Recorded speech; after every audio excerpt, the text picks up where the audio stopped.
Praise the Lord. ஆண்டவர் இரட்சகருமாகிய இயேசு கிறிஸ்துவின் நாமத்தில் உங்களுக்கு என் அன்பின் வாழ்த்துதல்கள். இந்த நாளிலும் இந்த வீடியோ வாயிலாக உங்களை சந்திப்பதில் மிகுந்த மகிழ்ச்சி அடைகிறேன். ஒரு நிமிடம் தலைகளை தாழ்த்தி ஜெபம் பண்ணி இந்த நாளின் வேத தியானத்துக்கு நேராக நம்ம கடந்து செல்லலாம். அன்புள்ள இயேசப்பா, இந்த நாளில் உம்முடைய பாதத்துல கடந்து வந்து உம்முடைய வேதத்தின் மகத்துவங்களை கற்றுக்கொள்ள இந்த தேவநீர் எங்களுக்கு தந்த பெரிதான கிருபைக்காக உமக்கு நன்றி செலுத்துகிறோம். ஆண்டவரே, துவக்கம் முதல் முடிவு மட்டும் உம்முடைய கிருபையும் பிரசனம் எங்களோடு கூட இருக்கட்டும். நீங்க மகிமைப்படுங்க. உம்முடைய நாம மாத்திரம் மகிமைப்பட என் தேவனின் கிருபை செய்யும்படியாய் ஜெபிக்கிறோம். நீரே பொறுப்படுத்திக் கொள்ளுங்க, நீரே மகிமைப்படுங்க. மீட்பர் இயேசு கிறிஸ்துவின் நாமத்தில் ஜெபங்களும் நல்ல பிதாவே, ஆமென். இந்த நாளில் நம்ம ஓசியா தீர்க்கதரிசன புத்தகத்தின் மீதியுள்ள பாகங்களை தான் நம்ம பார்க்க போகிறோம். 10வது அதிகாரத்திலிருந்து பார்க்க போகிறோம். 9வது அதிகாரம் வரைக்கும் போன வாரத்துல நம்ம தியானித்தோம். இன்றைக்கு 10ஆம் அதிகாரத்துக்கு நேராய் கடந்து வரும்போது, இஸ்ரவேல் பலனற்ற திராட்சை செடி, அது தனக்கு தானே கனி கொடுக்கிறது. அவன் தன் கனியின் திரளுக்கு சரியாய் பலிபீடங்களை திரளாக்குகிறான். இஸ்ரவேல் ஒரு பலனற்ற திராட்சை செடி என்று ஆண்டவர் சொல்லுகிறத நம்ம பார்க்க முடியும்.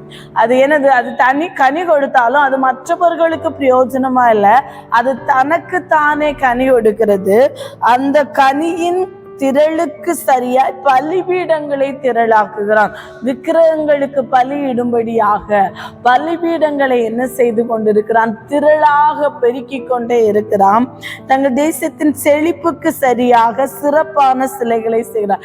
எவ்வளவு அவன் தேசத்திலே செழிப்பு இருக்குதோ, இஸ்ரவேல் தேசத்தை ஆண்டவர் ஒரு செழிப்பான தேசமாக, கானான் தேசத்தை குறித்து சொல்லும் போது அது பாலும் தேனும் ஓடுகிற தேசம் என்று நம் வேதத்துல குறிப்பிடப்பட்டிருக்கிறது. அவ்வளவு ஒரு செழிப்பான தேசத்திலே அந்த செழிப்புக்கு தக்கதாக அவர்கள் என்ன செய்கிறாங்களாம்? சிறப்பான சிலைகளை செய்கிறார்கள். ஆண்டவரை விட்டு பின்வாங்கி போகி பலிபீடங்களை பெருக்கி சிலைகளை செய்து அவைகள் தான் தங்களை நடத்தி வந்த தெய்வங்கள் என்று வழிபடுகிறதற்கு ஏதுவாக இஸ்ரவேல் ஜனங்கள் பாவம் செய்து கொண்டிருக்கிறார்கள். அவர்கள் இருதயம் பிரிக்கப்பட்டிருக்கிறது. இப்போதும் குற்றம் சுமத்தப்படுவார்கள். அவர்கள் பலிபீடங்களை எடுத்து அவர்கள் சிலைகளை நாசமாக்குவேன். எப்படி அவர்கள் பலிபீடங்களை பெருக்கினார்களோ அவ்வளவுக்கு தக்கதாக அவர்கள் பலிபீடங்களை இழுத்து அவர்கள் சிலைகளை நாசமாக்குவேன். நாம் கர்த்தருக்கு பயப்படாம போனபடியால் நமக்கு ராஜா இல்லை, ராஜா இருந்தால் நமக்காக என்ன செய்வான் என்று இனி சொல்லுவார்கள். பொய்யான இடுகிற வார்த்தைகளை சொல்லி உடன்படிக்கை பண்ணி கொண்டார்கள். ஆகையால் வயல்வெளியின் படைசால்களில் விஷ பொண்டுகளைப் போல நியாய தீர்ப்பு முளைக்கும் என்று ஆண்டவர் சொல்லுகிறதை பார்க்க முடியும். அவர்கள் விக்கிரகங்களை பெருக்கினபடினால் அவர்கள் விக்கிரகங்களை இடித்து அதை நாசமாக்குகிற ஒரு காலம் உண்டு. இன்னும் பொய்யான இடைவாகிற வார்த்தைகளை சொல்லி உடன்படிக்கை பண்ணிக்கொண்ட பொய்யான உடன்படிக்கைகளை சொல்லி பொய்யான உடன்படிக்கைகளை செய்து கொண்டார்கள். ஆகையால் வயல்வெளியின் படைசால்களில் விஷ பூண்டுகளை போல நியாய தீர்ப்பு விளைக்கும். எப்படி வயல்வெளியின் படைசால்களில் விஷ பூண்டுகள் முளைக்குமோ அதே போல அவர்கள் வாழ்க்கையில இஸ்ரவேல் ஜனங்களுக்காக நான் நியாய தீர்ப்பு வைத்திருக்கிறேன். அந்த நியாய தீர்ப்பு முளைக்கும் என்று ஆண்டவர் சொல்லுகிறதை பார்க்க முடியும். 5வது வசனத்திலே, சமாரியாவின் குடிகள் பெத்தாவேனில் உள்ள கன்றுக்குட்டியின் நிமித்தம் பயம் அடைவார்கள். அதற்காக கலிகுந்த அதன் ஜனமும் அதன் பூசாரிகளும் அதன் மகிமை அதை விட்டு நீங்கி போயிற்றென்று அதற்காக துக்கம் கொண்டாடுவார்கள். சமாரியாவின் குடிகள் பெத்தாவேனில் உள்ள கன்றுக்குட்டியின் நிமித்தம் பயமடைவார்கள். பெத்தாவேன் என்கிற, அதாவது பெத்தாவன் என்பது பெத்தேலை தான் குறிப்பிடுகிறதாக நம்ம பார்க்க முடியும். யெரொபெயாம் ராஜ்யபாரத்துக்கு நேராக கடந்து வந்த போது யெரொபெயாம் என்ன செய்கிறார்? ஒரு யோசனை பண்ணுகிறார். அதாவது இஸ்ரவேல் ஜனங்கள் என்ன செய்தாங்க? 2 கோத்திரமாக 10 கோத்திரம் யெரொபெயாமின் கையிலும் மீதம் இருக்கிற 2 கோத்திரம் ரெகோபெயாம் கையிலும் பிரிந்து சென்ற கதை நமக்கு தெரிந்த விஷயங்கள், சரித்திரம் நமக்கு தெரிந்தது. அந்த யெரொபெயாம் என்ன செய்கிறார்? 10 கோத்திரத்துக்கு ராஜாவான போது எருசலேமிலே தான் என்ன செய்தது? ஆசரிப்பு கூடாது. எருசலேம் தேவாலயம் எருசலேம்ல தான் இருந்தது. பண்டிகை ஆசரிக்கும்படியாக இஸ்ரவேல் ஜனங்கள் போய் சேர வேண்டிய இடம் எருசலேம். அப்படி எருசலேம் எருசலேமுக்கு கடந்து போகும்போது அவர்கள் என்ன செய்வார்கள்? ரெகோபெயாம் பக்கமாக என்ன செய்வார்கள்? யூதா தேசத்தோடு அவர்கள் கைகோத்து விடுவார்கள் என்கிற பயத்தோடு எரோபெயாம் என்ன செய்கிறார்?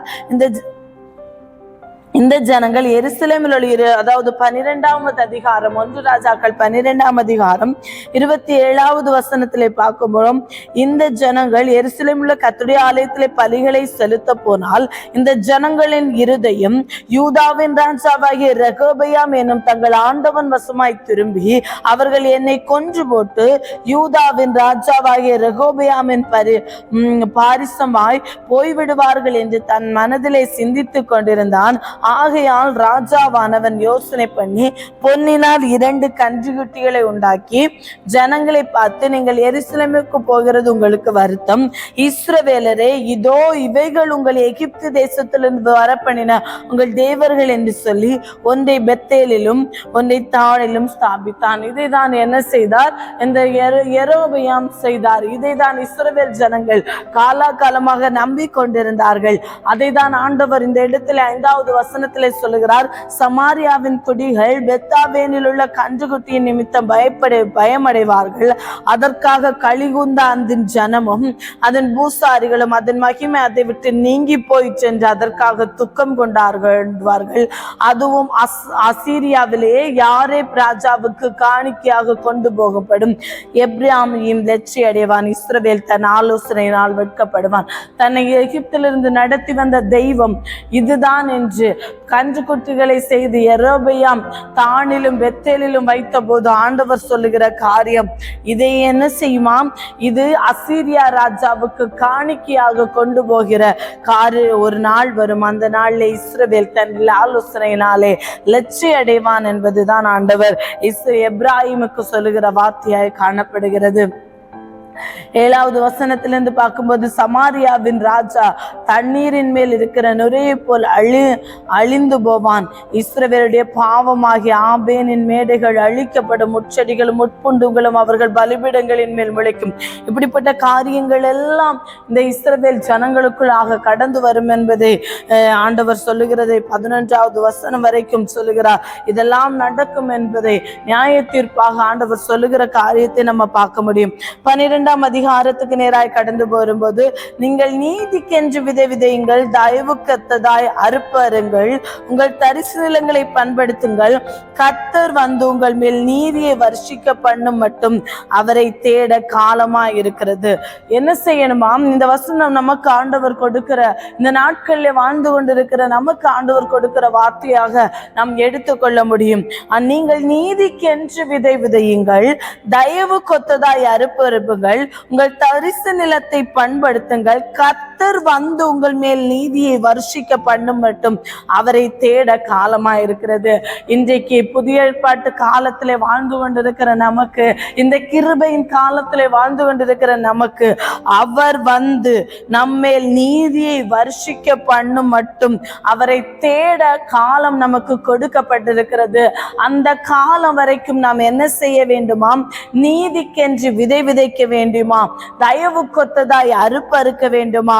தரிசு நிலத்தை பண்படுத்தி நாம என்ன செய்யுமா? ஆண்டவருடைய வருகை நாட்கள் அவர் நம்முடைய நீதியை நம்ம மேல் வரிசிக்க பண்ணும் மட்டும் அவரை தேட நமக்கு இந்த காலம், இந்த கிருபையின் காலம் கொடுக்கப்பட்டிருக்கிறது. அன்றைக்கு இஸ்ரவேல் ஜனங்களுக்கு கொடுத்த காலத்தை அவர்கள் பிரயோஜனப்படுத்தாம போனாங்க. அவங்க என்ன செய்தாங்களாம்? 13வது வசனத்திலே சொல்லுகிறார்கள், அநியாயத்தை உழுதீர்கள், தீவினிங்களை அறுத்தீர்கள், பொய்யின் கனிகளை புசித்தீர்கள், உங்கள் வழியையும் உங்கள் பராக்கிரமசாலிகளையும் திரளையும் நம்பினீர்கள். ஆகையால் உங்கள் ஜனங்களுக்குள் அமளி எழும்பும். பிள்ளைகளின் மேல் தாய் மோதி அடிக்கப்பட்ட யுத்த நாளிலே பெத்தார்பேலை சல்மான் அழித்தது போல உங்கள் மேல் எல்லா நலன்களும் அழிக்கப்படும். உங்கள் கொடிய பொல்லாப்பினால் பெத்தேல் இடிக்கப்பட்டதை உங்களுக்கு செய்யும். அதிகாலமே இஸ்ரவேலின் ராஜா முற்றிலும் சங்கரிக்கப்படுவான். இப்படிப்பட்ட சூழல் எதனால வந்ததாம்? அநியாயத்தை உழுதார்களாம், தீவினையை அறுத்தார்களாம், பொய்யின் கனிகளை புசித்தார்களாம், உங்கள் வழியை உங்கள் பராக்கிரமசாலிகளின் திரளையும் நம்பினார்கள். அவர்களுடைய வழி, ஆண்டவருடைய வழியை விட்டுவிட்டு அவர்களுடைய வழியையும் அவர்களுக்கு இருந்த பராக்கிரமசாலிகளின் திரளையும் நம்பினதினால ஒரு என்ன செய்யுதாம், இஸ்ரவேலின் ராஜா முற்றிலும் சங்கரிக்கப்படுவான், அழிக்கப்படுகிற ஒரு சூழ்நிலை வந்தது. ஆனால் ஆண்டவர் நமக்கு சொல்லுகிற காரியம் 12வது வசனம், நீதிக்கென்று விதை விதைக்க வேண்டிய காலத்திலே வந்திருக்கிறோம், தயவு கொத்ததாய் அறுப்பறுக்க வேண்டிய காலத்திலே வந்திருக்கிறோம். நம்முடைய தரிசு நிலத்தை பண்படுத்துவோம். ஆண்டவர் வந்து நீதியை வருஷிக்க பண்ண மட்டும் நாம் ஆண்டவரை தேடுகிற காலத்துல வந்திருக்கிறோம். அதை செய்ய ஆண்டவர் நமக்கு கிருபை தருவாராக. இனி 11 14 வரை உள்ள அதிகாரங்களை நம்ம பார்க்கும்போது, கோபத்துல தேவனுடைய இரக்கத்தை, அவர் இஸ்ரவேல் ஜனங்கள் மேல கோபமாயிருக்கார். அந்த கோபத்திலும் அவர் அந்த இஸ்ரவேல் ஜனங்களுக்கு செய்யக்கூடிய இரக்கத்தை என்ன செய்கிறார், நினைவு கூறுகிறத நம்ம பார்க்க முடியும்.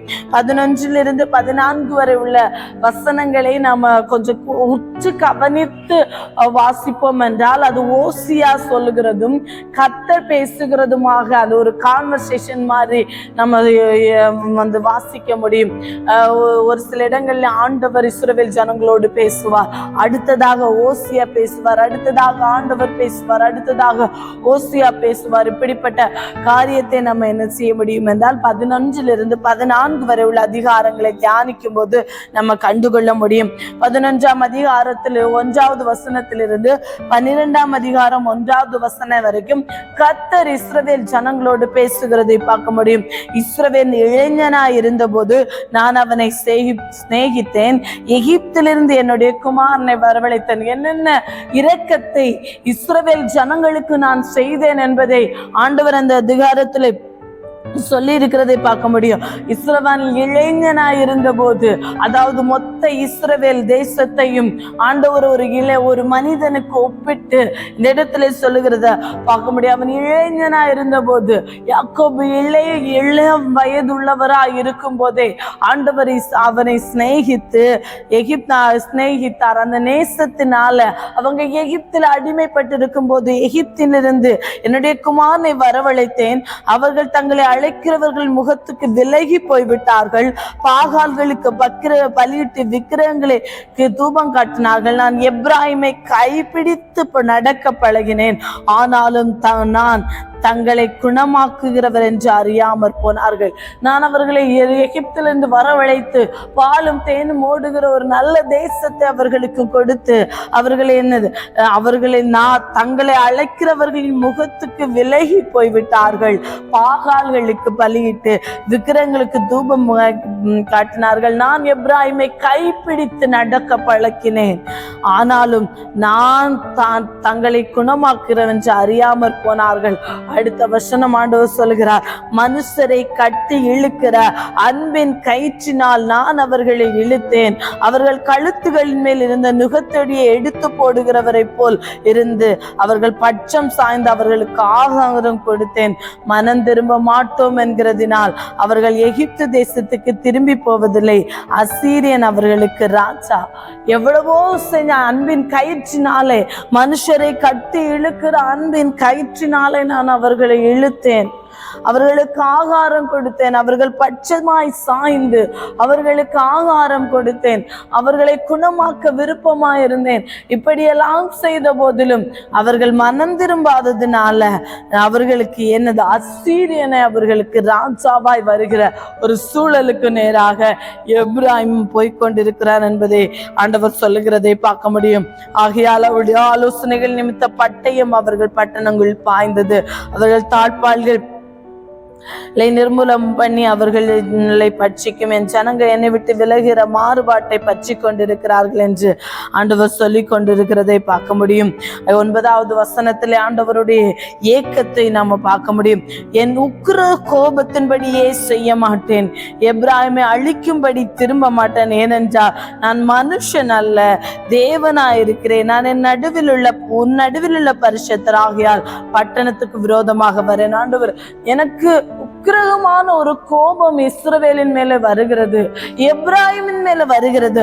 ஆனாலும் எப்ராயிமை அழிக்கும்படி, அந்த கோபத்தின்படி நான் செய்ய மாட்டேன், அழிக்கும்படி திரும்ப மாட்டேன். ஏனென்றால் நான் மனுஷன் அல்ல, நான் தேவனாய் இருக்கிறேன். நான் உன் நடுவில் உள்ள பரிசுத்தராகையால் பட்டணத்துக்கு விரோதமாக வரேன். அவர்கள் கர்த்தரை பின்பற்றுவார்கள். அவர் சிங்கத்தை போல் கெர்ச்சிப்பார். அவர் கெர்ச்சிக்கும் போது அவர்கள் சந்ததியார் மேற்கு திசையிலிருந்து நடுங்கி வருவார்கள். எகிப்திலிருந்து குருவிகளை போல, அசீரிய தேசத்திலிருந்து புறாக்களை போலவும் பயந்து வருவார்கள். அப்பொழுது அவர்களை அவர்கள் வீடுகளில் குறியிருக்க பண்ணுவேன் என்று கர்த்தர் சொல்கிறார். ஒரு நாள் வரும், அவர்கள் என்னை பின்பற்றுவார்கள். அவர்கள் மேற்கு திசையிலிருந்து நடுங்கி வருவாங்க. எகிப்திலிருந்து குருவிகளை போலவும் அசீரியா தேசத்திலிருந்து புறாக்களை போலவும் பயந்து வருவார்கள். அப்பொழுது அவர்களை ஒரு நாள் அவர்கள் என்னை தேடி வருவாங்க. அப்பொழுது அவர்களை நான் அவர்கள் வீடுகளிலே குடியிருக்க பண்ணுவேன். என் உக்கிரக கோபத்தின்படி நான் அவர்களுக்கு செய்ய மாட்டேன் என்று இரக்கமுள்ள தேவன் சொல்லுகிற காரியத்தை பார்க்க முடியும். நான் அவங்க அன்பின் கயிற்றினால எவ்வளவோ அவர்களை இழுக்க பார்த்தேன். அவங்க மனம் திரும்பாததுனால அசீரியனை அவர்களுக்கு ராஜாவாக நான் ஒப்பு கொடுத்தேன். இருந்தாலும் என்னுடைய உக்கிரக கோபத்தின்படி நான் அவங்களை செய்ய மாட்டேன். அவங்க திரும்ப என்னை தேடி வருவாங்க. அப்பொழுது நான் அவங்க வீடுகளில் அவர்களை குடியிருக்க பண்ணுவேன்னு சொல்லி ஆண்டவர் சொல்லுகிறார். எப்ராயிம் காற்றை மேய்ந்து கொண்டர் காற்றை தொடருவான். அவன் நாள்தோறும் பொய்யையும் கேட்டையும் வத்திக்க பண்ணி அசீரியரோட உடன்படிக்கை பண்ணுகிறான். எகிப்துக்கு எண்ணெய் கொண்டு போகப்படுகிறது. இவ்வளவுலாம் இருந்தாலும் அவங்க இப்படிதான் இருக்காங்க என்பதை சொல்லுகிறார். அடுத்ததாக 2வது வசனத்திலிருந்து 6வது வசனம் வரைக்கும் ஓசியா சொல்லுகிறார். யூதாவோடும் கர்த்தருக்கு வழக்கு இருக்கிறது. அவர் யாக்கோபை அவர் வழிகளுக்கு தக்கதாக விசாரிக்க போகிறார். அவன் கிரியைக்கு தக்கதாக அவனுக்கு நீதியை சரி கட்டுவார். அவன் தாயின் கற்பத்திலே தன் சகோதரனுடைய குதிகாலை பிடித்தான். தன் பலத்தினால் தேவனோட போராடினான். இந்த இடத்துல யாக்கோபை குறித்து சொல்லப்படுகிறதை பார்க்க முடியும். அவன் தாயின் கற்பத்திலே தன் சகோதரனுடைய குதிகாலை பிடித்தான். யாக்கோபு ஏசாவின் குதிகாலை பிடித்து கொண்டு வெளிப்பட்ட காரியத்தை நம்ம பார்க்கிறோம். அதை தான் இந்த இடத்துல ஓசியா சொல்கிறான். தன் பலத்தினாலே தேவனோட போராடினான். யாப்போக்கு நதி அண்டையிலே அவன் தூதனாரோட பேரை போராடி மேற்கொண்டு அழுது அவரை நோக்கி கெஞ்சினான். பெத்தேலிலே அவர் அவனை கண்டு சந்தித்து அவ்விடத்திலே தம்மோட பேசினார். கர்த்தராகிய அவர் சேனைகளின் தேவன், யெகோவா என்பது அவருடைய நாம சங்கீதனம்.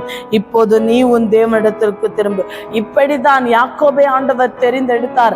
அழுது அவரோடு போராடி மேற்கொண்டு அவரிடத்திலிருந்து ஆசீர்வாதத்தை பெற்றுக்கொண்ட அந்த யாக்கோபு இன்றைக்கு ஆண்டவரை விட்டு பின்வாங்கி போயிருக்கிறாயே. கர்த்தராகிய அவர் சேனைகளின் தேவன், யெகோவா என்பது அவருடைய நாம சங்கீதனம். இப்போது நீ தேவனிடத்தில் திரும்பு.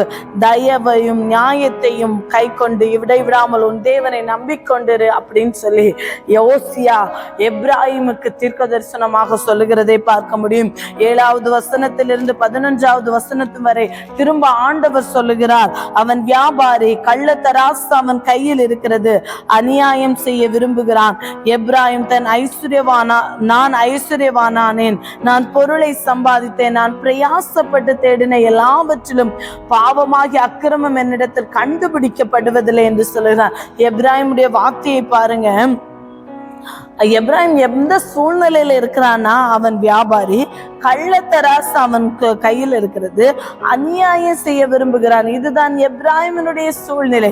ஆனால் அவன் என்ன சொல்லுகிறான்? நான் ஐஸ்வர்யவானேன், நான் பொருளை சம்பாதித்தேன், நான் பிரயாசப்பட்டு தேடின எல்லாவற்றிலும் பாவமாகிய அக்கிரமம் என்னிடத்தில் கண்டுபிடிக்கப்படுவதில்லை என்று சொல்லு.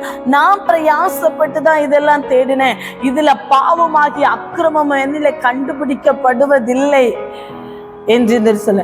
என்னிலே பாவம் இல்லை என்பேனானால் என்னை நானே வஞ்சிக்கிறவனாய் காணப்படுவேன் என்று ஆண்டவர் வேதத்தில் எழுதி வைத்திருக்கிறார். நம்மளே பாவம் இல்லை என்று சொல்வோமானால் நாமே வஞ்சிக்கிறவர்களாய் காணப்படுவோம். ஆனா இன்றைக்கு எப்ராஹிம் சொல்லப்படுகிற வார்த்தை என்ன? நான் பிரயாசப்பட்டு தேடின எல்லாவற்றிலும் பாவரமாகிய அக்கிரமம் என்னிடத்தில் கண்டுபிடிக்கப்படுவதில்லை என்று சொல்லுகிறான். உன்னை எகிப்து தேசத்திலிருந்து அழைத்து வந்தது முதற்கொண்டு உன் தேவனாகிய கர்த்தராயிருக்கிற நான் பண்டிகை நாட்களில் செய்யப்படுகிறது போல திரும்ப உன்னை கூடாரங்களில் தாபரிக்க பண்ணுவேன். அப்படியே தீர்க்கதரிசிகளோட சொன்னேன். நான் அநேகம் தரிசனங்களை அருளினேன். தீர்க்கதரிசிகளை கொண்டு ஓமைகளால் பேசினேன். கிலேயாத் அக்கிரம ஸ்தலமோ, ஆம் அவர்கள் அபத்தரானார்கள். கில்காலிலே காளைகளை பலியிடுகிறார்கள். அவருடைய பீடங்கள் வயல் வரப்புகள் இருக்கிற கற்குவியல்களை போல் இருக்கிறது. ஆண்டவர் என்ன சொன்னாரு?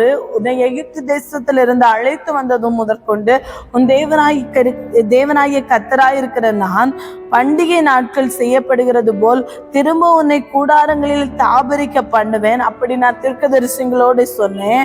அநேக ஓமைகளால் தீர்க்கதரிசிகளை கொண்டு பேசினேன்.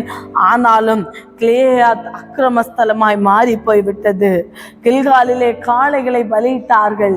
அந்நிய தேவர்களுக்கு பலிபீடங்களை பெருக்கினார்கள் அப்படின்னு சொல்லி இந்த இடத்திலே ஆண்டவர் சொல்லுகிறதை 7-11 வரை ஆண்டவர் சொல்லுகிறார். திரும்ப ஓசியா சொல்லுகிறார் 12வது அதிகாரம் 12வது வசனத்திலிருந்து 13ஆம் அதிகாரம் 1வது வசனம் யோசியா சொல்கிறார். யாக்கோபு சீரியா தேசத்துக்கு ஓடி போய் இஸ்ரவேல் ஒரு பொண்ணுக்காக ஊழியம் செய்து ஒரு பெண்ணுக்காக ஆடு மேய்த்தான். கர்த்தர் ஒரு தீர்க்கதரிசியை கொண்டு இஸ்ரவேலை எகிப்து தேசத்திலிருந்து புறப்பட பண்ணினார். தீர்க்கதரிசினால் காக்கப்பட்டார். எப்ராஹிமோ அவரை மிகவும் கோபப்பட்டார். யாக்கோபு எப்படி இருந்தான் என்றால் ஒரு பொண்ணுக்காக ஊழியம் செய்தார். அதாவது ராகேலுக்காக திரும்ப 7 வருடம் அவர் என்ன செய்தார்? ஆடு மேய்க்க வேண்டிய ஒரு சூழ்நிலை காணப்பட்டது. அப்படி இருந்த யாக்கோபை தான் ஆண்டவர் என்ன செய்தார்? தெரிந்தெடுத்தார். அப்படி இருந்தும் அவன் என்ன செய்கிறான்? எப்ராஹிமோ அவரை மிகவும் கோபப்படுத்தினான். ஆகையால் அவனுடைய ஆண்டவர் அவனுக்கு இரத்த பழிகளை அவன் மேல் சுமத்தி அவன் செய்த நிந்தை அவன் மேல் திருப்புவார். எப்ராஹிம் பேசின போது நடுக்கம் உண்டாயிற்று. அவன் இஸ்ரவேலிலே மேன்மை பெற்றான். அவன் பாகால் விஷயத்தில் குற்றம் செய்து மடிந்து போன். இஸ்ரவேலிலே மேன்மையாயிருந்த அந்த எப்ராஹிம் என்ன செய்தானா? இன்றைக்கு பாகால் விஷயத்தில் குற்றம் செய்து மடிந்து போனான் என்று ஓசியா சொல்லுகிறார். அடுத்ததாக 13ஆம் அதிகாரம் 2வது வசனத்திலிருந்து 14வது வசனம் வரைக்கும் திரும்ப ஆண்டவர் சொல்லுகிறதை பார்க்க முடியும். இப்போதோ அவர்கள் அதிகமாய் பாவம் செய்து தங்கள் வெள்ளியினால் வார்ப்பித்த சொரூபங்களையும் தங்கள் புத்திக்கேற்ப விக்கிரங்களையும் தங்களுக்கு கொண்டு பண்ணினார்கள். இவர்கள் எல்லாம் தட்டாருடைய வேலை. மனுஷனில் பலியிடுகிறார்கள். கன்றுக்குட்டையை முத்தடலாம் என்று இவர்களை குறித்து சொல்லுகிறார். இப்படி அவங்க செய்த அக்கிரமத்தை குறித்து ஆண்டவர் 14வது வசனம் வரைக்கும் நான் சொல்லுகிறேன். எகிப்து தேசத்திலிருந்து எப்படி அழைத்து வந்தேன்? 4வது வசனத்திலே சொல்லுகிறார். நான் உன்னை எகிப்து தேசத்திலிருந்து அழைத்து வந்தது முதல் உன் தேவனாகிய கர்த்தராய் இருக்கிறேன். ஆகையால் நீ என்னை இன்றி வேறே தேவனை அறிய வேண்டாம். என்னை இன்றி இரட்சகர் ஒருவரும் இல்லை. நான் உன்னை மகா வறட்சியான தேசமாகிய வனாந்தரத்தில் அறிந்து கொண்டேன். தங்களுக்கு இந்த மேய்ச்சலினால் திருப்தியானார்கள். திருப்தியான பின்பு அவர்கள் இருதயம் மேட்டிமை ஆயிற்று. அதனால் என்னை மறந்தார்கள். என்னை உனக்கு வேற தேவர்கள் உண்டாயிருக்க வேண்டாம். மேலே வானத்தில் ஆகிலும் கீழே பூமியில் ஆகிலும் பூமியின் கீழ் தண்ணீர் இல்ல உண்டாயிருக்கிறவைகளுக்கு ஒப்பான ஒரு சொரூபத்தை ஆகிலும் ஒரு விக்கிரகத்தை ஆகிலும் நீ உனக்கு உண்டாக்கவும் உனக்கு நீ அவைகளை நமஸ்கரிக்கவும் சேவிக்கவும் வேண்டாம் என்று ஆண்டவர் சொன்னார். வானத்திலோ கீழிலோ பூமியின் கீழ் இருக்கிற தண்ணீர்ல கூட உண்டாயிருக்கிற ஒப்பான ஒரு சொரூபத்தை நீ எனக்கு உண்டாக்க வேண்டாம். நான் உனக்கு கர்த்தரா இருக்கிறேன் என்று ஆண்டவர் சொல்கிறார். ஆனாலும் திருப்தியான பின்பு 6வது வசனத்திலே அவர்கள் சொல்லுகிற காரியம், திருப்தியான பின்பு அவர்கள் இருதயம் மேட்டிமையாயிற்று. மேட்டிமையானதுனால அவர்கள் என்ன செய்தார்கள்? ஆண்டவரை மறந்தார்கள். ஆகையால் அவர்கள் அக்கிரங்களை அதிகமாய் செய்ததினால அவன் மேல் அக்கிரமம் பெருகி கொண்டே வந்தது. 14வது வசனத்தில் அவர்களை நான் பாதாளத்தின் வல்லமைக்கு நீங்களாக்கி மீட்பேன். அவர்களை மரணத்துக்கு நீங்களாக்கி விடுவிப்பேன். மரணமே உன் வாதைகள் எங்கே? பாதாளமே உன் சங்காரம் எங்கே? மனம் மாறுதல் என் கண்களுக்கு மறைவானதாயிருக்குமோ? ஒரு மனம் மாறுகிற இப்படியெல்லாம் அக்கிரமத்தை செய்த போதிலும் மனம் மாறுகிற ஒரு நாள் வரும். அந்த நாள் என் கண்களுக்கு மறைவானதா இருக்காது. அன்றைக்கு பாதாளத்தின் வல்லமைக்கு நீங்களாக்கி மீட்பேன். அவர்களை மரணத்துக்கு நீங்களாக்கி விடுவிப்பேன். மரணமே உன் வாதைகள் எங்கே? பாதாளமே உன் சங்காரம் எங்கே என்று ஆண்டவர் சொல்லுகிறதை பார்க்க முடியும். அடுத்ததாக ஓசியா 15வது வசனத்திலிருந்து 13ஆம் அதிகாரம் 15வது வசனத்திலிருந்து 14ஆம் அதிகாரம் 3வது வசனம் வரைக்கும் சொல்லுகிறார். இவன் சகோதரருக்குள்ளே ஜனம் பெருத்தவனாயிருந்தாலும் கர்த்தருடைய காற்றாகிய கீழ்காற்று வனாந்தரத்திலிருந்து எழும்பி வரும். அதனால் அவனுடைய ஊற்றுகள் வற்றி போகும், அவனுடைய துறவு சுவரி போகும். அது இச்சிக்கப்படத்தக்க சகல பதார்த்தங்களுக்கும் உத்தம பதார்த்தங்களை வாரி கொண்டு போகும். சமாரியா தன் தேவனுக்கு விரோதமாய் கலகம் பண்ணினபடியால் குற்றம் சுமத்தப்பட்டதாய் இருக்கும். அவர்கள் பட்டயத்தால் விழுவார்கள். இப்படிப்பட்ட ஒரு சூழல் உண்டாயிருக்கும் என்பதை பார்க்க முடியும். இஸ்ரவேலே, உன் தேவனாகிய கர்த்தரிடத்தில் திரும்பு, நீ உன் அக்கிரமத்தினால் விழுந்தார். வார்த்தைகளை கொண்டு கர்த்தரிடத்தில் திரும்புங்கள். அவரை நோக்கி, தேவரீர் எல்லா அக்கிரமத்தையும் நீக்கி எங்களை தயவாய் அங்கீகரித்தள்ளும். அப்பொழுது நாங்கள் எங்கள் உதடுகளின் காளைகளை செலுத்துவோம். அசீரியா எங்களை ரட்சிப்பதில்லை. நாங்கள் குதிரைகள் மேல் ஏற மாட்டோம். எங்கள் கைகளின் கிரியைகளை பார்த்து நீங்கள் எங்கள் தேவர்கள் என்று இனி சொல்ல மாட்டோம். திக்கற்றவன் உம்மிடத்தில் இரக்கம் பெறுகிறான் என்று சொல்லுங்கள். ஓசியா இஸ்ரவேல் ஜனங்களை பார்த்து சொல்லுகிறார், நீங்க மனம் திரும்பி ஆண்டுடைய சமூகத்துல வாங்க. இந்த இடத்துல சொல்லப்படுகிறது, அப்பொழுது நாங்கள் எங்கள் உதடுகளின் காளைகளை செலுத்துவோம். எத்தனையோ காளைகளை எத்தனையோ காரியங்களுக்கு பலியிட்டோம். இப்பொழுது ஆண்டுடைய சமூகத்துல எங்க உதடுகளின் கனியாகிய ஸ்தோத்திர காளைகளினால, ஸ்தோத்திர பலியினால உம்மை மகிமைப்படுத்துகிறோம் என்று ஆண்டுடைய சமூகத்துல என் உதடுகளின் காளைகளை செலுத்துவோம். அசீரியா எங்களை ரட்சிக்க மாட்டான் என்று ஆண்டுடைய சமூகத்திலே வாங்க அப்படின்னு சொல்லி ஓசியா சொல்லுகிறார். அப்படி ஓசியா சொன்னதை கேட்டு இஸ்ரவேல் ஜனங்கள் மனம் திரும்பும் போது அவர்களுக்கு ஆண்டவர் கொடுக்கிற ஆசீர்வாதத்தை தான் 4வது வசனத்திலிருந்து 8வது வசனம் வரை பார்க்கிறோம். நான் அவர்களின் சீர்கேட்டை குணமாக்குவேன், அவர்களை மனப்பூர்வமாய் சேவிப்பேன், என் கோபம் அவர்களை விட்டு நீங்கிச்சு. அப்படி அதாவது ஓசியா இந்த இடத்துல 3வது வசனம் வரைக்கும் சொல்லும் போது இஸ்ரவேல் ஜனங்கள் ஆண்டவர் அண்டைக்கு திரும்பும் போது ஆண்டவர் என்ன செய்வாராம்? நான் அவர்கள் சீர்கேட்டை குணமாக்குவேன், அவர்களை மனப்பூர்வமாய் சிநேகிப்பேன், என் கோபம் அவர்களை விட்டு நீங்கிச்சு. நான் இஸ்ரவேலுக்கு பனியை போல் இருப்பேன், அவன் லீலி புஷ்பத்தை போல் மலருவான், லீபனோனை போல் வேரூன்றி நிற்பான், அவன் கிளைகள் ஓங்கி படரும், அவன் அலங்காரம் ஒலிவ மரத்தினுடைய அலங்காரத்தை போலும், அவனுடைய வாசனை லீபனோடைய வாசனை போலும் இருக்கும். அவன் நிழலில் குடியிருக்கிறவர்கள் திரும்புவார்கள், தானிய விளைச்சலை போல செழித்து திராட்சை செடிகளை போல படருவார்கள். அவன் வாசனை லீபனோடைய திராட்சரசனத்தின் வாசனை போல இருக்கும். இனி எனக்கு விக்கிரகங்களுக்கும் என்ன என்று எப்ராஹிம் சொல்லுவான்.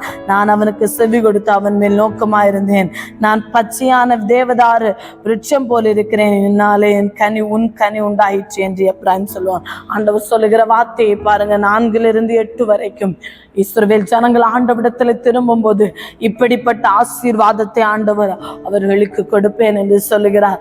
அதே போல்தான் நம்முடைய வாழ்க்கையில எந்தவித காரியத்துல பாவமான காரியங்களா இருந்தாலும், தேவனை விட்டு மறந்து போன காரியங்களா இருந்தாலும், நாம் ஆண்டவர் அண்டைக்கு திரும்பும் போது நான் அவர்கள் சீர்கேட்டை குணமாக்குவார்.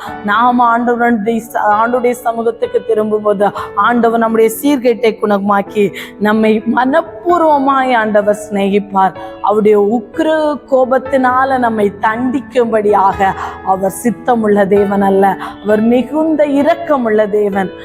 அவருக்கு நம்ம மேல கோபம் வரும், ஆனா அந்த அவருடைய கோபத்தின்ல அவர் நம்மை கடிந்து கொண்டார் என்றால் நம்மளால நிலை நிற்க முடியாது.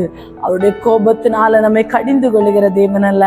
ஆண்டவர் அண்டைக்கு எப்ராஹிம் திரும்பும் போது எப்படி அவருடைய சீர்கட்டை அவர் குணமாக்கி அவரை சிநேகிப்பாரோ அதே போல நம்மையும் சிநேகிப்பார். எப்ராஹிம் ஒரு நாள் சொல்லுமா, இனி எனக்கும் விக்கிரங்களுக்கும் என்ன என்று எப்ராஹிம் சொல்லுவான். நான் அவனுக்கு செவி கொடுத்து அவன் நோக்கமா இருந்தேன். நான் பச்சையான தேவதாரு விருட்சம் போல் இருக்கிறேன், என்னாலே உன் கனி உண்டாயிற்று என்று எப்ராஹிம் சொல்லுவான். இவைகளை உணரத்தக்க ஞானம் உள்ளவன் யார்? இவைகளை கிரகிக்கத்தக்க புத்தி உள்ளவன் யார்? கர்த்தருடைய வழிகள் செம்மையானவைகள், நீதிமான்கள் அவைகளில் நடப்பார்கள். பாதகரோ வென்றால் அவைகளை இடறி விடுவார். கடைசியாக இந்த ஓசியா சொல்லுகிற வார்த்தை, இவைகளை உணரத்தக்க ஞானமுள்ளவன் யார்? இவைகளை கிரகிக்கத்தக்க புத்தி உள்ளவன் யார்? கர்த்தருடைய வழிகள் செம்மையானவைகள், நீதிமான்கள் அவைகளில் நடப்பார்கள். ஆண்டவர் கோபத்தினால நம்மை அசீரியன் கையில ஒப்பு கொடுக்கிற தேவன் தான். ஆனாலும் நாம் செய்த அக்கிரமங்களுக்கு தக்கதாக நமக்கு சரி கட்டுகிற தேவன் அல்ல. அவர் இரக்கமுள்ள தேவன். அதை உணர்ந்து ஆண்டவர் அண்டை திரும்பும் போது ஆண்டவர் கொடுக்கிற ஆசீர்வாதம் என்ன என்று ஓசியா எழுதி வைத்து விட்டார். இதை உணரத்தக்க ஞானத்தை நம்ம பெற்றுக்கொள்ள வேண்டும். இதை கிரகிக்கத்தக்க புத்தியை நாம் பெற்றுக்கொள்ள வேண்டும். அவருடைய கர்த்தருடைய வழி செம்மையானவைகள், அதுல நீதிமான்கள் தான் நடப்பாங்க. பாதகர் நடந்தால் அவர்கள் இடறி விழுவார்கள். நம்மை ஆண்டவர் நீதிமான்கள் ஆக்கி வைத்திருக்கிறார். அவருடைய வழியிலே, அந்த செம்மையான வழியிலே நடக்க நாம் ஞானத்தையும் புத்தியையும் ஆண்டுடைய சமூகத்திலே கேட்டு பெற்றுக்கொள்ள ஆண்டவர் நமக்கு கிருபை தருவாராக. கண்களை மூடி ஜெபிக்கலாமாம். அன்புலே இயேசுப்பா, உம்முடைய வழிகள் செம்மையானவர்கள் ஆண்டவரே, நீதிமான்கள் அதில் நடப்பார்கள் அப்பா. ஆண்டவரே, அதிலே செம்மையான அந்த வழியிலே ஆண்டவரை நடக்க எங்களுக்கு கிருபை தாங்க ஆண்டவரே. அதற்கேற்ற ஞானத்தையும் புத்தியையும், இதை உணரத்தக்கதான ஞானத்தையும், இதை கிரகிக்கத்தக்கதான புத்தியையும் எங்களுக்கு நீங்க தந்து எங்களை ஆசீர்வதிக்கும்படியாக உடைய சமூகத்தில் எங்களை தாழ்த்தி சமர்ப்பிக்கிறோம். நீரே பொறுப்படுத்திக் கொள்ளுங்க, நீரே மகிமைப்படுங்க. மீட்பர் இயேசு கிறிஸ்துவின் நாமத்தில் ஜெபங்களும் நல்ல பிதாவே, ஆமென். தேங்க்யூ.